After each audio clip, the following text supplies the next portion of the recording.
அத்தியாயம் 9. வஞ்சி நகர் வீழ்ந்த கதை. விஜயாலய சோழதேவர் வஞ்சி என் கையில் இருக்கிறது என்று சர்வசாதாரணமாக அறிவித்து மகளை அரண்மனைக்கு வரும்படி அழைத்ததும் வஞ்சி நகர் செல்வி அசந்தே போய் சிலையென நின்றாள் சில வினாடிகள். சோழ மன்னர் சொன்னதை உண்மை என்று நிரூபிக்க அரண்மனை வாத்தியங்களும் முரசுகளும் முழங்கியதால் சுயநிலையை சிறிதளவு வரவழைத்துக் கொண்ட அரசகுமாரி புதிதாக முளைத்திருக்கும் தந்தையை நோக்கி, இத்தனை விரைவில் வஞ்சியை எப்படி கைப்பற்றினீர்கள் என்று வினவினான். விஜயாலயன் இதழ்களில் இளநகை அரும்பிற்று. அவன் வலதுகை மகளை ஆதரவுடன் தன்னிடம் இழுத்துக் கொண்டது. கைப்பற்றி சில நாட்கள் ஆகின்றன, அறிவிப்பதற்கு தான் சமயம் பார்த்திருந்தேன் என்று கூறி பெண்ணின் தலையை தனது இடது கையால் கோதிவிட்டான். அவன் ஒவ்வொரு ஸ்பரிசமும் அரசகுமாரியின் உணர்ச்சிகளை தூண்டிவிடவே அவள் சிலிர்க்கும் உடலுடனும் துடிக்கும் உதடுகளுடனும் கேட்டாள். முன்பே பிடித்திருந்தால் இவரை ஏன் கோட்டை வாயில் காவலர்கள் தடுத்தார்கள், பிடிக்க முற்பட்டார்கள் என்று சொல்லி இதயகுமாரனை சுட்டிக்காட்டினாள். அப்பொழுது வஞ்சி நகர் கோட்டையும் அரண்மனையும் என் கைவசம் இல்லை, தவிர இதயகுமாரனுக்கும் முழு விவரம் தெரியாது என்று விளக்கினாள் விஜயாலயன். மேலும் ஏதோ கேட்க முற்பட்ட அரசகுமாரியை தடுத்த விஜயாலயன், மகளே, இங்கு நாம் நின்று கொண்டே இருந்தால் உன்னை வரவேற்க காத்துக் கொண்டிருக்கும் சோழ வீரர்கள் பொறுமை இழப்பார்கள். தங்கள் அரசகுமாரியை உரிய நிலையில் பார்க்க அவர்கள் ஆவலுடன் காத்திருக்கிறார்கள் என்று அறிவித்து, வா அரண்மனை செல்வோம் என்று கூறிவிட்டு பழையபடி சுரங்கப்படிகளில் ஏறிச் சென்றான். அவனைத் தொடர்ந்து அரசகுமாரியும் அவளுக்கு பின்னால் அச்சுத கொள்ளரும் படிகளில் ஏறிச் சென்றார்கள். அவர்களை தொடராத இதயகுமாரன், மன்னவா என்று குரல் கொடுத்தான். உச்சிப்படி வரை ஏறிவிட்ட சோழ மன்னன் திரும்பி பார்த்தான். என்ன இதயகுமாரா என்று கேள்வியும் வீசினான். இளைய வேலை என்ன செய்யட்டும் என்று வினவினான் இதயகுமாரன்.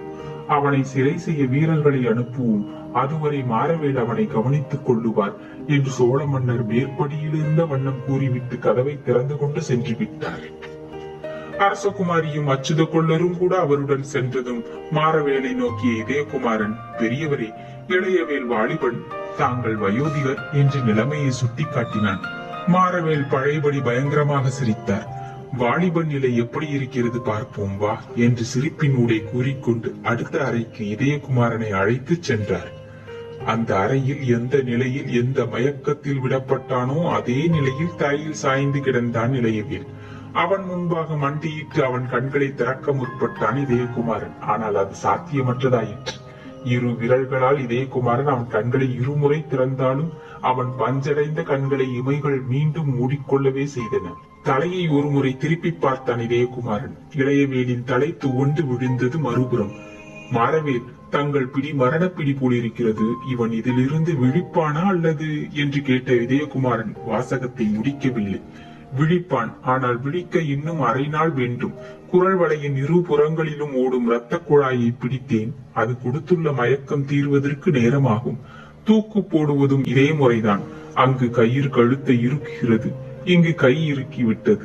அங்கு சாக விடுகிறார்கள், இங்கு நான் அத்தனை தூரம் போகவில்லை.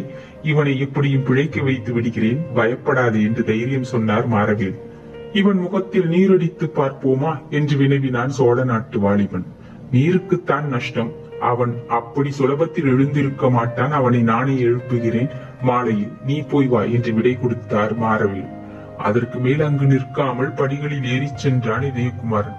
அச்சுத கொள்ளர் பட்டறைக்கு வந்து கதவை திறந்து கொண்டு அவர் இல்லத்துக்கு வெளியே வந்ததும் விட்ட இடத்திலேயே நின்றிருந்த விஜயன் அவனை பார்த்ததும் பல்லை காட்டி நகைத்தது. அருகில் வந்து வாயால் அவன் கன்னத்தை தடவவும் செய்தது. விஜயன் கழுத்தை கட்டி கொண்ட இதயகுமாரன், விஜயா, ஆணை முத்தமிடக் கூடாது, நீ அரசகுமாரியே முத்தமிட்டு இருக்க வேண்டும். அவள் கண்ணம் எத்தனை அழகாயிருக்கிறது பார்த்தாயா என்று அதன் காதில் ஊதினான். பிறகு அதன் மீது ஏறிக்கொண்டு கடிவாளத்தை பிடிக்கவே விஜயன் ராஜநடை போட்டது அரண்மனையை நோக்கி. அரண்மனைக்கு செல்லும் ராஜ வீதியில் மலர்கள் நிரம்ப தூவப்பட்டிருந்ததால் அவற்றை மிதித்துக் கொண்டு சென்றது விஜயன். எட்ட இருந்த அரண்மனையின் தங்க விதானத்தில் சோழர்களின் புலிக்கொடி மிக கம்பீரமாக பறந்து கொண்டிருந்ததையும் சோழ வீரர்கள் எங்கும் காவல் புரிந்து கொண்டிருந்ததையும் இதயகுமாரன் கவனித்தான். இன்று காலையில் அவர்கள் எல்லாம் எங்கிருந்தார்கள் என்று தன்னைத்தானே கேட்டுக்கொண்டான் சோழ நாட்டு வாலிபன். இத்தனை ஏற்பாடுகளை முன்னதாக செய்துவிட்ட சோழதேவர் தனக்கு எதையும் சொல்லாமல் எதற்காக அனுப்பி வைத்தார் என்று எண்ணி பார்த்தான். இத்தனை சோழ வீரர்கள் இங்கிருப்பதை சேரநாட்டு வீரர்கள் எப்படி உணராதிருந்தார்கள் என்றும் தன்னை கேள்வி கேட்டுக் கொண்டான். வஞ்சிக்கு போனதும் ரத்தின கொள்ளர் அச்சுதர் வீட்டுக்கு போ என்று மன்னர் உத்தரவு பிறப்பித்தாரே, அது எதற்கு? ஒரு நகரத்தை பிடிப்பதற்கும் ரத்தின கொள்ளர் இல்லத்திற்கு போவதற்கும் என்ன சம்பந்தம்? அது கிடக்கட்டும், இந்த ரத்தின கொள்ளர் உண்மையில் யார் என்றும் தன்னை கேட்டுக் கொண்டான். அந்த மர்மத்தை அதே நேரத்தில் விஜயாலயன் சேரன் அரண்மனையில் அவிழ்த்துக் கொண்டிருந்தான். புதிதாக முளைத்த தந்தையுடன் ரத்தின கொள்ளர் இல்லத்திலிருந்து கிளம்பிய அரசகுமாரி வெளியே வந்ததும் நினைக்கவும் முடியாத மாற்றங்களை கண்டாள். தூரத்தே அரண்மனையின் தலையில் சோழர் புலிக்கொடி பறப்பதை கண்டாள். அவள் விஜயாலயனுடன் வெளியே வந்ததும் பரகேசரிவர்மர் வாழ்க, அரசகுமாரி வாழ்க என்று வாழ்த்து குரல்கள் வெளியே குழுமியிருந்த பெரும் கூட்டத்திலிருந்து எழுந்தது. அந்த கூட்டமும் அணிவகுத்து நின்றதையும் அவர்கள் இல்லத்தின் படிகளில் இறங்கி வந்ததும் சோழ தேவருக்கும் தனக்கும் தனியாக 2 குதிரைகள் சேனங்கள் போடப்பட்டு தயாராக நிறுத்தப்பட்டிருப்பதையும் கவனித்தாள். காவலர் வாழ்த்து கூறி வழிவிட அக்கம் பக்கத்து கட்டிடங்களின் மாடிகளில் இருந்து மங்கையர் மலர்தூவ அரசரை அடுத்த புறவியில் அரசகுமாரி ஏறியதும் ஊர்வலம் நகர்ந்தது. முன்னால் ரத்தின கொள்ளரும் சோழ செல்வியும் செல்ல, பின்னால் சோழதேவர் படோட்டாபமாக அலங்கரிக்கப்பட்ட தங்க கடிவாளம் உள்ள புறவியின் சேனத்தை பிடித்து ஏறி பின்தொடர எங்கும் காவலர் பாதுகாக்க ஊர்வலம் மெதுவாக சென்றது. அதுவரை சேர மன்னர் அங்கு வந்த சமயங்களில் கூட காணாத கோலாகலமும் கட்டுப்பாடான ஏற்பாடும் இதிலும் ஒரு நிர்ணயமும் இருந்ததை கவனித்த அரசகுமாரி சென்றாள். அரண்மனையை அடைந்ததும் அவள் பணிப்பெண்கள் சோழதேவருக்கும் அவளுக்கும் மங்கள ஆராத்தி எடுத்தார்கள். மகளுடன் சேரன் அரண்மனையில் விஜயாலய சோழதேவர் புகுந்ததும் மங்கள வாத்தியங்கள் இன்பமாக முழங்கின. விஜயாலயன் அந்த அரண்மனையை முன்னரே பார்த்தவன் போல் நுழைந்தான். நேராக தனது அந்தரங்க அறைக்கு சென்றான் மகளுடன். பின்னால் வந்த அச்சுத கொள்ளரை தவிர மற்றவர்களை போகும்படி கையால் செய்கை செய்த விஜயாலயன் அரண்மனை அந்தரங்க அறையில் ஆசனத்தில் அமர்ந்தான் கம்பீரமாக. மகளை அருகில் இருந்த மஞ்சத்தில் உட்கார வைத்துக் கொண்டான். மகளே, உன் கதையை நீ கேட்கும் காலம் வந்துவிட்டது, ஆகையால் சொல்கிறேன் என்று துவங்கிய விஜயாலயன், அதற்கு முன்பாக இந்த ரத்தின கொள்ளரையும் நீ யார் என்று தெரிந்து கொள்ள வேண்டும். இவர் வெறும் ரத்தின கொள்ளர் மட்டுமல்ல, பெரிய ராஜதந்திரி, எனது முதலமைச்சர் அச்சுத பேரரையர் என்று சோழ நாட்டில் இவரை மிகுந்த மரியாதையுடன் அழைக்கிறார்கள். இவர் இந்த காலத்து சாணக்கியன் என்று அச்சுதரை அறிமுகப்படுத்தினான். அரசகுமாரியின் கண்கள் அச்சுதரை வியப்புடன் நோக்கின. இத்தனை நாள் இது எனக்கு தெரியாதே, ஆனால் இவர் எப்படி கொள்ளரானார் என்று விசாரித்தாள். இவருக்கு அந்த கலையும் தெரியும். ரத்தினத்தில் இவருக்கு எப்பொழுதுமே பெரிய பைத்தியம் உண்டு. உறையூர் பெரிய கொள்ளர் இவருடைய இணைபிரியா நண்பர். அவரிடம் இந்த கலையை கற்றார். அது இப்பொழுது எப்படி உபயோகப்பட்டது பார். திடீரென வஞ்சி என் கைவசமாயிற்று. இந்த வஞ்சியை கைப்பற்றும் திட்டத்தை வகுத்தவர் இவர்தான். முதலில் இவர் வந்து இங்கு குடியேறினார். ரத்தின கொள்ளராக பல பணியாட்களை வைத்துக் கொண்டார். நகைகளை திறமையுடன் செய்ய பல நாட்டு முத்துக்களையும் வைரங்களையும் வாங்கி குவித்துக் கொண்டார். அதை பத்திரப்படுத்த கொள்ளர் வீதியில் இருந்த அந்த பெரிய மாளிகையையும் வாங்கினார். எந்த நகை வணிகரிடமும் நிலவரைகள் உண்டு. போர்க்காலத்தில் பொன்னையும் மணியையும் ஒளித்து வைக்க அத்தகைய நிலவரை இந்த மாளிகையிலும் இருந்ததால் அதை செம்மைப்படுத்தினார், விரிவுபடுத்தினார். பிறகு மெல்ல மெல்ல சோழ நாட்டு வீரர்களை பற்பல வணிகத் துறைகளில் ஈடுபடுத்தினார். சோழ நாட்டு வீரர்கள் பல துறைகளில் இங்கு பங்கு கொண்டார்கள்.